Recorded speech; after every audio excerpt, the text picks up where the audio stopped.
11 बज चुके थे। मोहन सुनसान रास्ते से जा रहा था। चारों ओर सन्नाटा छाया हुआ था। मोहन बहुत डरा हुआ था। दूर दूर तक सिर्फ अंधेरा ही अंधेरा था।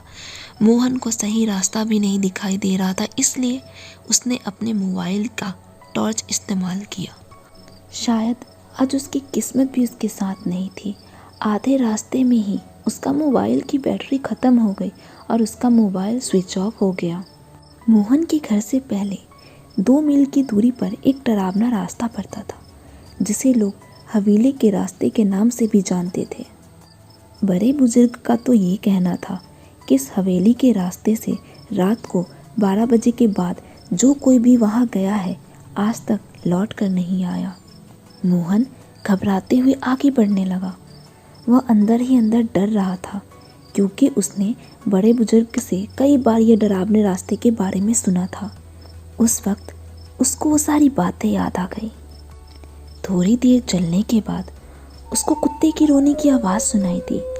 मोहन को कुछ भी समझ नहीं आ रहा था कि अब क्या करे। वो डरते हुए आगे बढ़ने लगा। कुछ देर बाद मोहन अचानक रुक गया। उसकी धड़कनें तेज हो गई और वो बचाओ बचाओ पुकारने लगा। 1-2 बार बचाओ बचाओ बोलने के बाद उसकी आवाज़ भी रुक गई। उसके बाद क्या हुआ होगा उसके साथ, यह किसी को नहीं पता था। मोहन पता नहीं अचानक कहाँ गायब हो गया। इतनी रात अपने बेटे को घर न आए देखकर मोहन की मम्मी ने मोहन को कॉल किया, लेकिन उसका मोबाइल स्विच ऑफ आया। उसकी मम्मी की चिंता और बढ़ने लगी। उसकी मम्मी ने उसके सभी दोस्तों को कॉल किया, लेकिन किसी भी दोस्त को उसका पता नहीं चला। अंत में उन्होंने एक आखिरी दोस्त को कॉल किया, जो पास के गांव में रहता था, जिसका नाम विजय था। विजय ने कॉल पर मोहन की मम्मी को बताया कि आंटी, मैं और मोहन शतरंज का खेल खेल रहे थे। फिर खेलते खेलते कब 10:30 बज गए, हमें भी नहीं पता चला। फिर मैंने मोहन को बोला कि मोहन, आज मेरे घर पे रुक जाओ, बहुत रात हो गई है। लेकिन उसने जिद किया। मुझे कहा कि मुझे घर जाके कॉलेज के लिए महत्वपूर्ण प्रोजेक्ट तैयार करना है।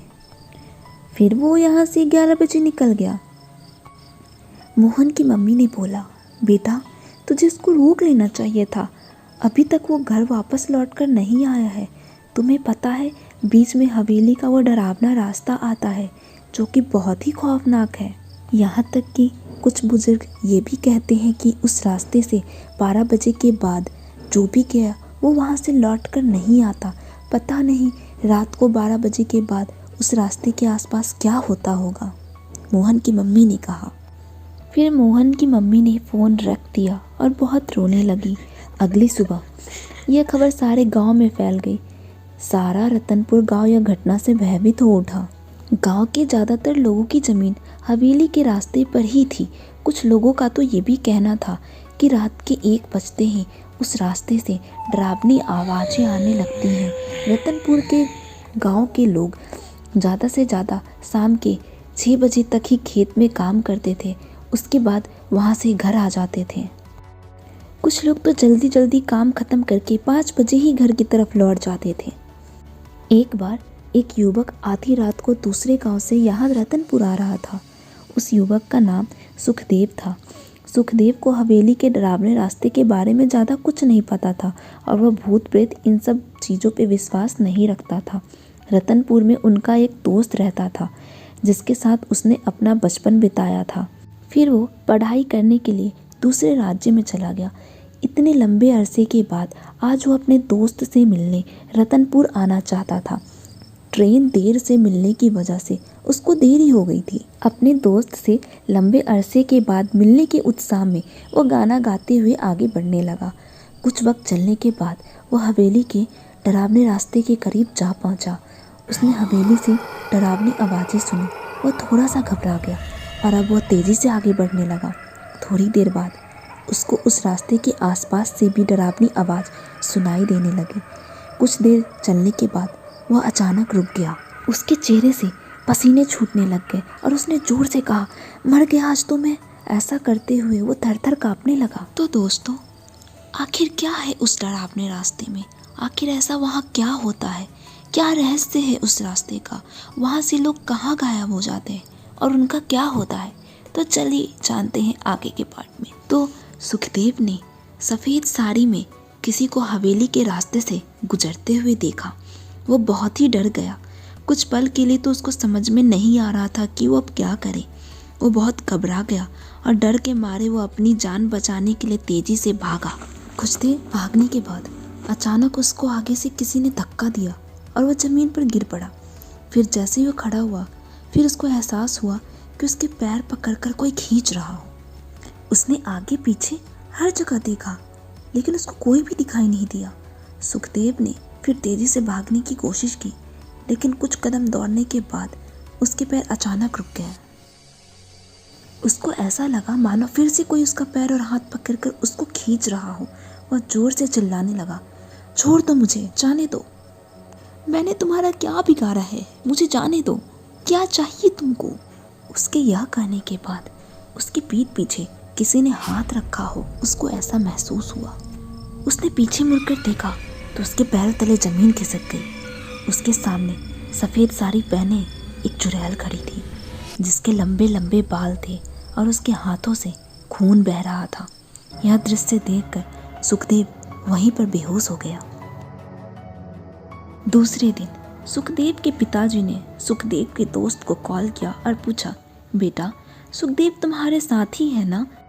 उसने सिर्फ मुझे यही बताया था कि ट्रेन से उतरने के बाद वो सीधा रतनपुर तुम्हारे घर पे जाएगा। वो तुम्हें आश्चर्य में डालना चाहता था, इसलिए उसने तुम्हें कॉल नहीं किया। आज सुबह से मैं प्रयास कर रहा हूँ, लेकिन उसका कॉल नहीं लग रहा है। तुम बताओ ना, वह तुम्हारे साथ ही है ना? नहीं अंकल, वो मेरे साथ नहीं है। वह रतनपुर में नहीं आया। अगर यहाँ पे आया होता तो मेरे साथ ही होता, सुखदेव के दोस्त ने कहा।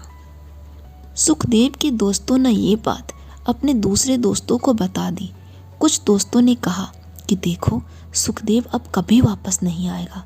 हवेली के डरावने रास्ते से कोई भी रात के 12 बजे के बाद गुजरता है, वह कोई आज तक वापस लौटकर नहीं आया। फिर सुखदेव के परिवार ने भी उसकी उम्मीद छोड़ दी और कुछ दिनों तक उसका शोक मनाया। गांव के लोगों ने भूत प्रेत भगाने के लिए एक उपाय सोचा। एक युवक पास के गांव से एक बाबा को बुलाकर ले आया।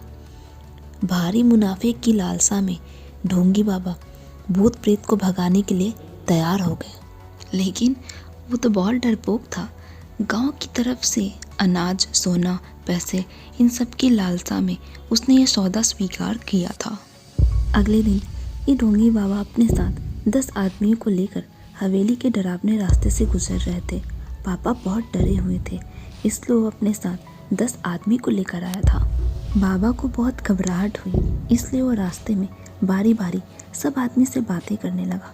लेकिन उसने थोड़ी देर बाद अपने पीछे देखा तो सिर्फ 4 आदमी थे। उसको बड़ा आश्चर्य हुआ कि 6 आदमी कहाँ चले गए। घबराहट के मारे वो तेजी से आगे बढ़ा। थोड़ी देर बाद उसने फिर पीछे मुड़ के देखा तो 2 आदमी थे।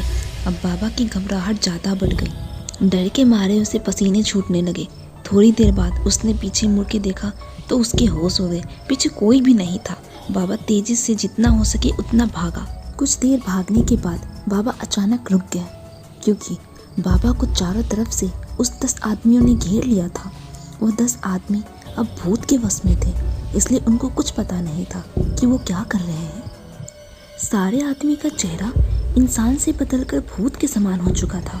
सारे आदमियों के हाथ से खून की बूंदें टपक रही थी।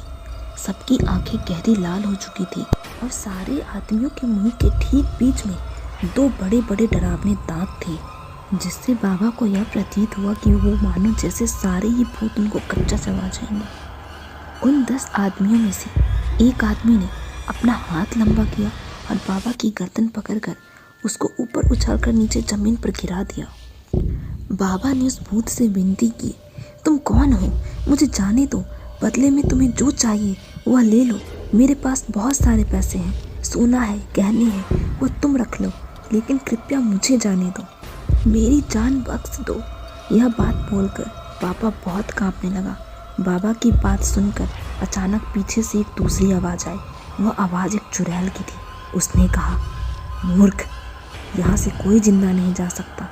मेरे बच्चे भूखे हैं, मेरी माँ और पिता वो भी भूखे हैं, उनको खून चाहिए और आज रात वो तुम्हारा खून पिएंगे। ऐसा बोलकर उस चुड़ैल ने बाबा का जोर से गला दबाया और फिर अपने लंबे नाखून से उसके पूरे शरीर को खून से लथपथ कर दिया। थोड़ी देर बाद उस 10 आदमियों के शरीर से प्रेत आत्मा निकल गई और एक भूत सामने आया जिसका पूरा शरीर काले वस्त्र से ढका हुआ था। उसने अपनी शक्तियों से 10 आदमियों को खींचकर हवेली की तरफ ले जाने लगा और जाते जाते कहने लगा कि अब तुम मेरे शिकार हो, चलो मेरे साथ, आज मैं अपना हाथ तुम्हारे खून से रंग दूंगा।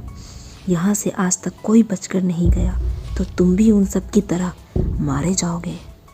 फिर वो भूत अपने साथ 10 आदमियों को भी हवेली में घसीट कर ले गया। फिर एक के बाद एक सभी के खून से अपने हाथों को लाल कर दिए। दूसरे दिन जब गांव के लोगों को यह बात पता चली तो सब एकदम हैरान रह गए और इतने भयभीत हो गए कि कुछ लोगों ने तो हवेली के रास्ते से दिन में भी जाना बंद कर दिया। गांव में किसी को भी नहीं समझ आ रहा था कि वो क्या करे।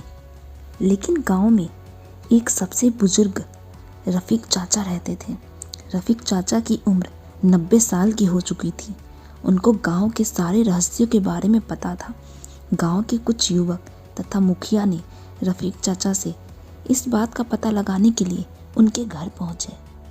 रफ़ीक चाचा ने उन युवकों तथा मुखिया की सारी बातें सुनकर उसको कहा, मुझे इसका कोई उपाय नहीं पता है, लेकिन मैं आपको इसके पीछे की कहानी बता सकता हूँ। तो सुनो। आज से बहुत सालों पहले डरावनी रास्ते पे स्थित हवेली में एक सुखी संपन्न परिवार रहता था। परिवार में 2 बच्चे थे। उनके मम्मी पापा और उनके दादा दादी साथ में रहते थे।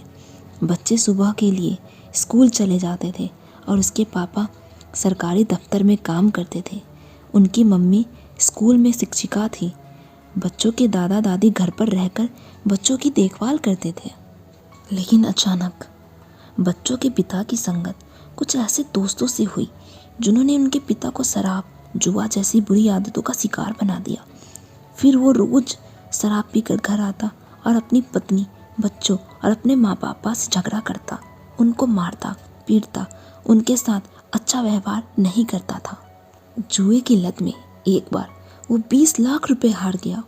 फिर उन्होंने अपने कुछ दोस्तों से कुछ पैसे उधार लेकर फिर जुआ खेला और फिर हार गया। जुआ में हारने की वजह से वो भारी कर्ज में डूब गया। जिनसे उन्होंने पैसे लिए थे वो लोग रोज आते थे पैसे मांगने के लिए। कुछ दिनों के बाद उसकी पत्नी, मम्मी पापा सब पूरी तरह से हिम्मत हार गए और सब ने खुदकुशी कर ली।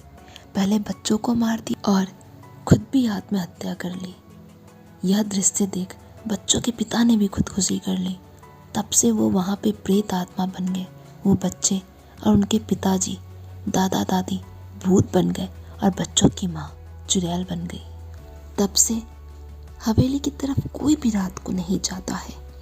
जो भी जाता है वो वापस नहीं आता। वहाँ पे भूतों का काला साया मंडरा रहा है।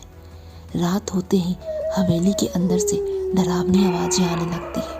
आसपास के कुत्तों तथा बिल्लियों के रोने की आवाज़ आने लगती है। किसी के जोर जोर से हंसने की आवाज़ रात को सुनाई देती है। कहते हैं कि वह बुरी शक्तियाँ रात को जिनको भी अपना शिकार बनाती है उनका खून पी जाते हैं। वो वापस लौटकर कभी नहीं आते। यह कहानी सुनकर गांव के लोग और भी ज़्यादा डरने लग गए। हवेली का डर अब उनकी चिंता बन गए। सारे लोग भयभीत थे। किसी को कुछ समझ में नहीं आ रहा था कि क्या करे। इसी गांव में एक बार एक नया युवक आया जिसका नाम था अखिलेश। अखिलेश हनुमान जी का भक्त था। उसको अपनी भक्ति पे पूरा विश्वास था। उसने कहा कि वह इस गांव को भूत प्रेत से मुक्त कराएगा।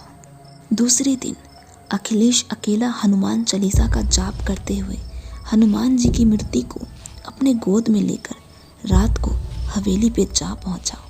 बिना डरे वो भगवान का नाम लेके आगे बढ़ा। भूतों को ऐसा लग रहा था जैसे कि मानो उनका एक और शिकार मरने के लिए आ रहा है। लेकिन उनको कहाँ पता था कि वो आदमी हनुमान जी का सच्चा भक्त था। उन पे साक्षात हनुमान जी की कृपा थी। जैसे ही भूत और चुड़ैल का स्पर्श दैव्य शक्ति से हुआ, वो तुरंत सारे भूत प्रेत जलकर खाक हो गए। भूत का खात्मा होने के बाद अखिलेश जी ने हनुमान जी का जय जयकार किया। सारे गांव के लोगों ने जान लिया कि अखिलेश की विजय हुई। सारे गांव वाले मिलकर अखिलेश का बहुत बहुत धन्यवाद किया। तभी अखिलेश ने कहा, यह जो कुछ भी हुआ यह हनुमान जी की वजह से हुआ। यह चमत्कार हनुमान जी की दिव्य शक्ति का है। आपको धन्यवाद कहना है तो उनको कहो और उनकी आराधना करो।